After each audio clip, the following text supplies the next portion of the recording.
The report stretched across 43 pages. Counselor Bren chose the harshest excerpts and read them aloud, standing in the center of the grand chamber, holding the data slate like it offended him. Around him, delegates from 41 spacefaring species filled the curved tiers rising toward the ceiling. The air carried the stale scent of recycled oxygen and long-standing politics. Every seat was occupied. Ray Holden sat near the back of the human section, placed low in the chamber hierarchy, which made humanity's standing clear enough. He wasn't a diplomat, just a technical advisor, someone expected to stay quiet while others discussed matters he understood far better than they did. Bren cleared his throat and continued. Human ship design showed fundamental flaws compared to galactic standards. Structural limits were too weak. Propulsion systems lagged by 31% efficiency. Hull materials couldn't withstand prolonged combat exposure. In short, human engineering was unfit for meaningful warship construction. Laughter spread unevenly through the chamber, beginning high and rolling downward. Some hid their reactions. Others didn't bother. Ray remained still, glancing once more at the summary before setting his tablet aside. The senior diplomat, Hess, leaned toward him, whispering reassurance. "Just politics," she said. "Standard treatment for newcomers." Ray gave a small nod but said nothing. The vote passed easily. Humanity could remain in an advisory role, but real military status required proof, a functioning warship, built to Council standards, within 18 months. No one believed they would even try. 3 days later, Ray stood inside a sealed room on Earth Station Ceros when Admiral Voss entered and placed a data drive on the table.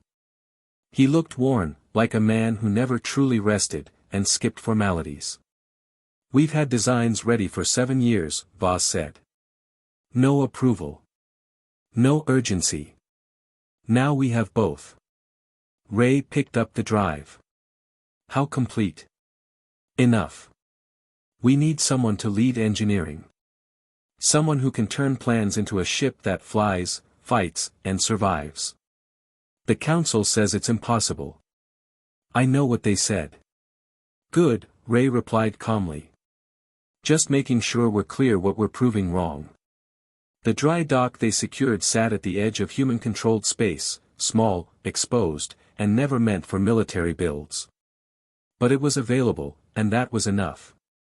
When Ray arrived, DRA Soul was already there, studying schematics projected from her wrist while eating from a foil pack. She had always been ahead of everyone else. "The drive core design is bold," she said. "Almost reckless. It'll work." "I didn't say it wouldn't." She looked up. "How many people?" "Enough." "How long?" 18 months. She returned to the schematic. "Then we shouldn't waste time talking." They began that night. Within a week, hundreds of engineers arrived from across nations, drawn by quiet messages and shared frustration. On the 7th day, Ray named the ship, Relentless. No one questioned it. By the second week, the project had momentum. Workers filled the dock, engineers, welders, programmers, none formally invited, all driven by the same purpose. They had heard the Council's laughter, and something inside them refused to forget it. On the 14th day, an observer arrived from the Sarath Collective. Her name was LRA, quiet, composed, and assigned to monitor progress. Ray showed her the layout and explained access restrictions, particularly around the unfinished drive core. She asked carefully whether he truly believed the deadline could be met. Ray paused, remembering the chamber, the mocking voices, the dismissive report. "We've been told we couldn't do things before," he said. "It never slows us down. Usually does the opposite." LRA made a note but didn't respond. By the end of the first month, the ship's frame had begun to rise in the darkness, large, unpolished, and completely unlike anything the Council expected. That was intentional. There was an old Vorath belief that ships built in anger would fall apart. LRA thought about that often. She had expected chaos. Humans were young, disorganized, and working under impossible pressure. Instead, she found something else. Shift changes blurred into continuity. Workers stayed beyond their hours to ensure nothing was lost between teams. Solutions were shared, not handed off.